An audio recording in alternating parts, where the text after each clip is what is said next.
मुर्शिदाबाद से खबर, जहां बाबरी मस्जिद की नींव रखी गई है। हुमायूं कबीर ने बाबरी मस्जिद की नींव रख दी है। बाकायदा ऐलान पहले किया गया था, शक्ति प्रदर्शन भी एक तरीके से किया गया और अब हुमायूं कबीर की ओर से बाबरी मस्जिद की आधारशिला रख दी गई है। बाबरी मस्जिद विध्वंस की बरसी के मौके पर मुर्शिदाबाद में बाबरी मस्जिद की नींव रखी गई है।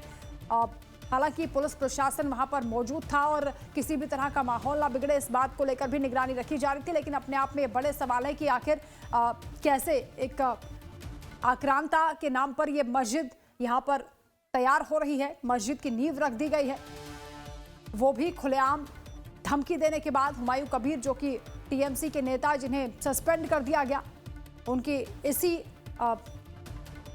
कार्रवाई की वजह से, क्योंकि उन्होंने ऐलान किया था कि वो बाबरी मस्जिद बनाएंगे और जब उन्होंने नींव रख दी है तो हम आपको तस्वीरें भी दिखा रहे हैं मौके पर क्या हलचल है।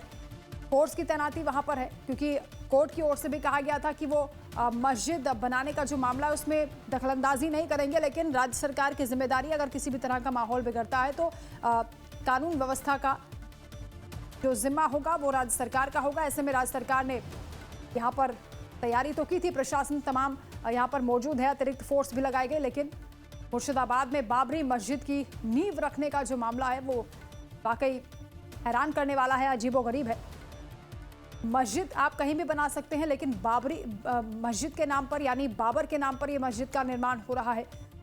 इसी को लेकर सवाल उठाए जा रहे हैं। विपक्ष का कहना है कि टीएमसी के कहने पर यह सब हो रहा है क्योंकि चुनाव नजदीक है, इसलिए माहौल बिगाड़ने की साजिश हो रही है। यहाँ तक कि विश्व हिंदू परिषद ने भी सवाल उठाए हैं क्योंकि हुमायूं कबीर, आप जानते हैं, एक ऐसे शख्स हैं जिन्होंने पहले भी कई बार धमकियां दी हैं, विवादित बयान दिए हैं, विवादों से उनका पुराना नाता रहा है।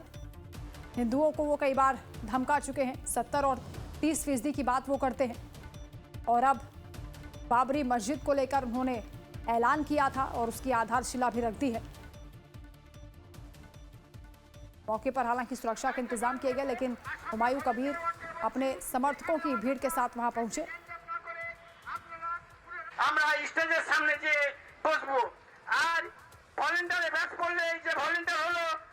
हुमायूं कबीर के बारे में भी आपको बता देते हैं, टीएमसी से विधायक है मुर्शिदाबाद की भरतपुर सीट से। हालांकि टीएमसी ने अब सस्पेंड कर दिया है। 2011 में ये कांग्रेस के टिकट पर विधायक बने थे, दल बदल करते रहे हैं। 2012 में कांग्रेस से इन्होंने इस्तीफा दिया और टीएमसी में शामिल हो गए थे। इसके बाद 2013 में टीएमसी के पहले कार्यकाल में इन्हें मंत्री भी बनाया गया। हालांकि इसके बाद जब उन्होंने पार्टी विरोधी गतिविधियां की, यानी पार्टी के विचारधारा से इतर काम किया, तो उन पर कार्रवाई हुई, सस्पेंड किए गए। और उसके बाद 2016 में निर्दलीय उन्होंने चुनाव लड़ा, रेजीनगर से वो चुनाव लड़े, लेकिन चुनाव हार गए। 2018 में बीजेपी में शामिल हो गए। 2019 में मुर्शिदाबाद से बीजेपी के टिकट पर चुनाव लड़ा। 2021 में फिर टीएमसी में वापस लौट आए। संवाददाता खुशबू इस वक्त हमारे साथ फोन लाइन पर जुड़ रही हैं। खुशबू, मुर्शिदाबाद में मस्जिद की नींव रख दी गई है।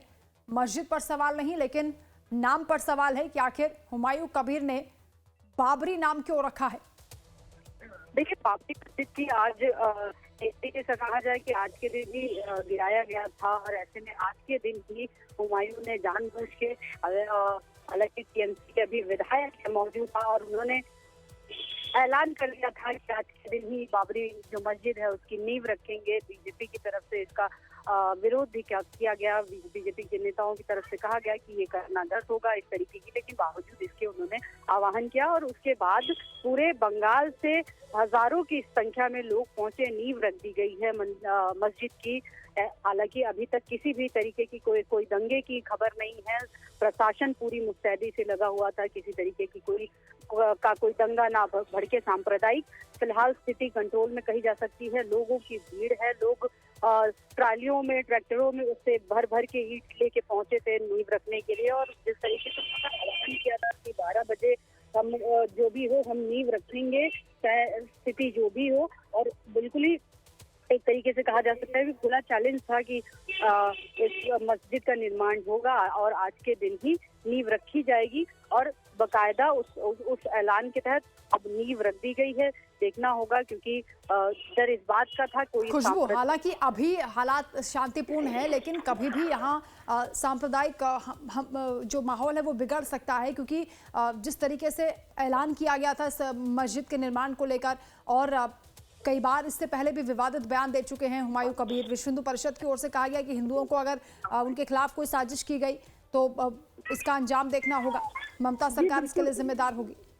जी बिल्कुल, जिस तरीके से तनावपूर्ण स्थिति बनी हुई है, ये कहा नहीं जा सकता कि अगर किसी भी तरीके की सांप्रदायिकता फैलती है या शांतिपूर्ण रहेगा माहौल, लेकिन फिलहाल स्थिति कंट्रोल में है, प्रशासन अलर्ट पे है, तमाम जो फोर्स है वो लगी हुई है ताकि किसी भी तरीके का कोई दंगा ना हो, किसी भी तरीके की कोई अव्यवस्था ना फैले। स्थिति को कंट्रोल करने की कोशिश की जा रही है फिलहाल अभी तक, और बकायदा। बहुत शुक्रिया आपका तमाम जानकारी के लिए, तमाम बातचीत के लिए। तो पश्चिम बंगाल की मुख्यमंत्री ममता बनर्जी ने बयान दिया और कहा कि नफरत फैलाने वाली सांप्रदायिक ताकतों के खिलाफ लड़ाई जारी रहेगी। ममता बनर्जी ने कहा कि उनकी सरकार देश के संविधान के आदर्शों और सिद्धांतों की रक्षा करने के साथ उन्हें मजबूत करने के लिए कमिटेड है। ममता बनर्जी का यह बयान इसलिए भी खास मायने रखता है क्योंकि टीएमसी से सस्पेंड हुए हुमायूं कबीर मुर्शिदाबाद के बेलडांगा में बाबरी मस्जिद की नींव रख चुके हैं। हुमायूं कबीर ने आज का दिन इसलिए चुना क्योंकि 6 दिसंबर को ही बाबरी विध्वंस की बरसी है। टीएमसी की योजना इस दिन को एकता दिवस के तौर पर मनाने की थी। मुख्यमंत्री ममता बनर्जी ने कहा कि बंगाल की धरती एकता की मिट्टी है, ये रविंद्रनाथ टैगोर की धरती है, नजरुल इस्लाम की धरती है। ममता बनर्जी ने सीधे तौर पर चुनौती दी और कहा कि बंगाल की धरती ने कभी किसी बांटने वाले तत्वों के सामने अपना सिर नहीं झुकाया है और ना ही झुकाएगी। तो उनका ये पोस्ट हम आपको दिखा रहे हैं जिसमें उन्होंने लिखा कि बंगाल की मिट्टी एकता की मिट्टी है, यह रविंद्रनाथ टैगोर की धरती है, नजरुल इस्लाम की धरती है, रामकृष्ण विवेकानंद की धरती है। इस धरती ने कभी किसी बांटने वाले तत्व के आगे अपना सिर नहीं झुकाया है और ना ही आने वाले दिनों में हम ऐसा करेंगे। हमारा संघर्ष उन लोगों के खिलाफ जारी रहेगा जो कि सांप्रदायिक नफरत की आग को हवा दे रहे हैं और देश के खिलाफ नुकसान पहुंचाने वाला खेल खेल रहे हैं। बंगाल में हिंदू, मुस्लिम, सिख, ईसाई, जैन और बौद्ध हम कंधे से कंधा मिलाकर चलना जानते हैं। हम एक दूसरे के साथ अपनी खुशियां बांटते हैं क्योंकि हमारा मानना यह है कि धार्मिक मान्यताओं के मुताबिक अपने धर्म का पालन करना हर किसी का काम है, लेकिन त्योहार सभी के होते हैं। तो हुमायूं कबीर के नाम ममता का ये दो टूक संदेश माना जा रहा है क्योंकि पार्टी से उन्होंने हुमायूं कबीर को सस्पेंड भी कर दिया है और ये कहा जा रहा है कि जिस तरह से उन्होंने ऐलान किया था बाबरी मस्जिद बनाने का, इसके वो खिलाफ थी और साथ ही इसे सुप्रीम कोर्ट की अवमानना भी माना जा रहा है क्योंकि राम मंदिर का निर्माण भव्यता के साथ अयोध्या में हो चुका है।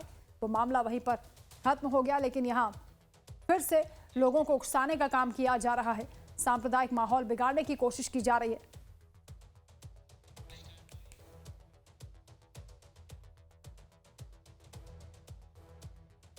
तो पश्चिम बंगाल में बाबरी मस्जिद को लेकर मचे सियासी घमासान के बीच इंडियन यूनियन मुस्लिम लीग के नेता मौलाना कौशर हयात खान ने बड़ा बयान दिया।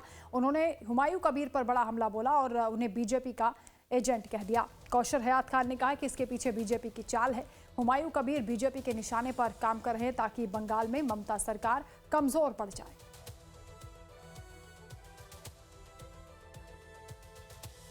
भाजपा इस तरह की हरकतें कर रही है कि वो आदमी, वो आईपीएस अधिकारी, साबिक आईपीएस अधिकारी, वो एमएलए जो आज तक कभी उसने बाबरी मस्जिद का नाम नहीं लिया, कभी किसी बाबरी मस्जिद के मामले में वो क्या नाम मैदान में नहीं आया, जब बाबरी मस्जिद का मसला उरूज पर था वो कभी नहीं देखा गया, कभी किसी ने नहीं उसे सुना, आज उसे याद आ रही है बाबरी मस्जिद की।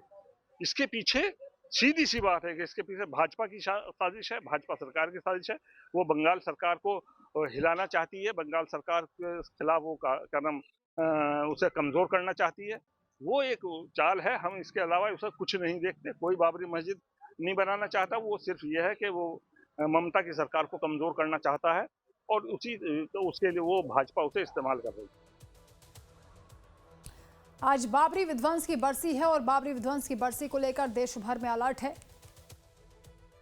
लेकिन पश्चिम बंगाल में जिस तरह की स्थितियां बन रही हैं उसको लेकर ये कहा जा रहा है कि क्योंकि चुनाव नजदीक हैं, ये एक राजनीतिक साजिश का भी एक हिस्सा हो सकता है। लेकिन सांप्रदायिक माहौल बिगाड़ने की कोशिश इसे बताया जा रहा है। आरोप प्रत्यारोप का सिलसिला जारी है।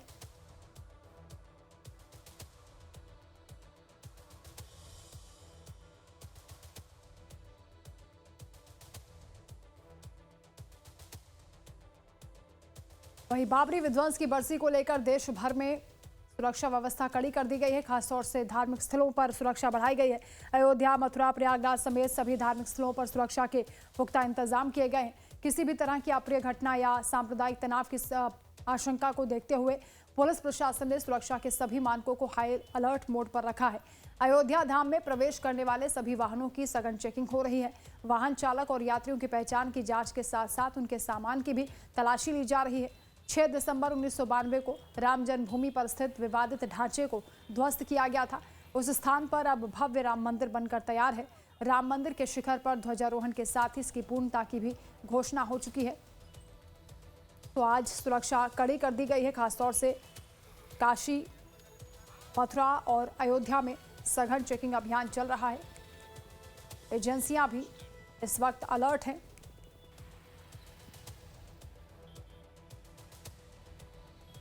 तो आपको बता दें कि बाबरी मस्जिद विध्वंस की आज बरसी है। 6 दिसंबर 1992 को विवादित ढांचा ध्वस्त किया गया था। उत्तर प्रदेश में उस दौरान कल्याण सिंह की सरकार थी। केंद्र में पीवी नरसिम्हा राव की सरकार थी। कार सेवक बड़ी संख्या में इकट्ठा हुए थे।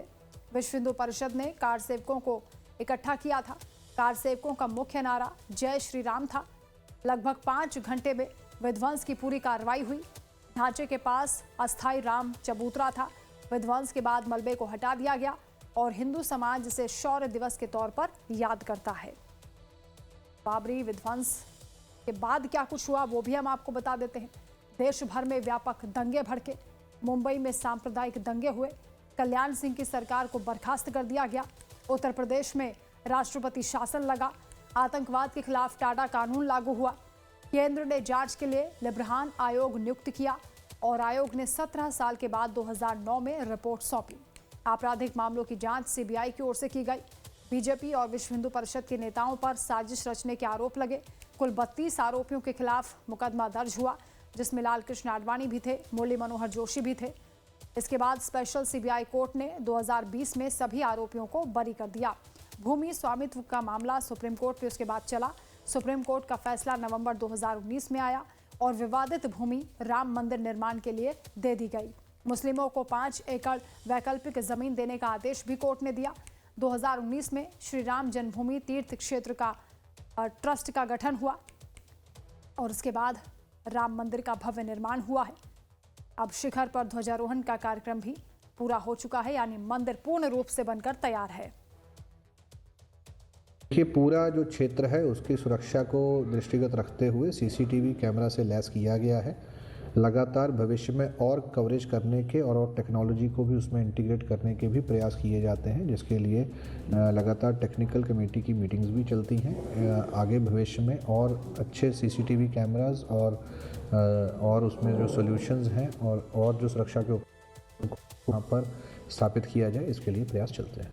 6 दिसंबर के दिन जो संवेदनशीलता है उसको दृष्टिगत रखते हुए हमारी समझ तो थाना पुलिस है, सिविल पुलिस, उसको पूरी तरह से चाक चौबंद पर रखा गया है, अलर्ट पर रखा गया है।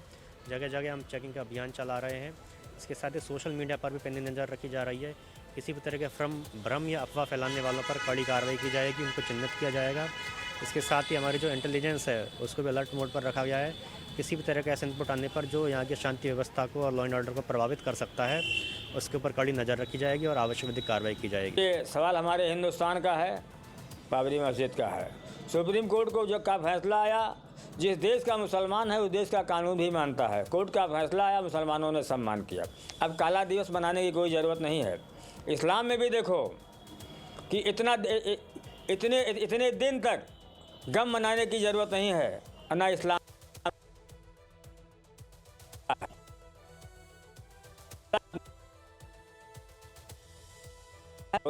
कि हम नमाज पढ़ते थे, आज हिंदू पूजा कर रहा है, अच्छी बात है।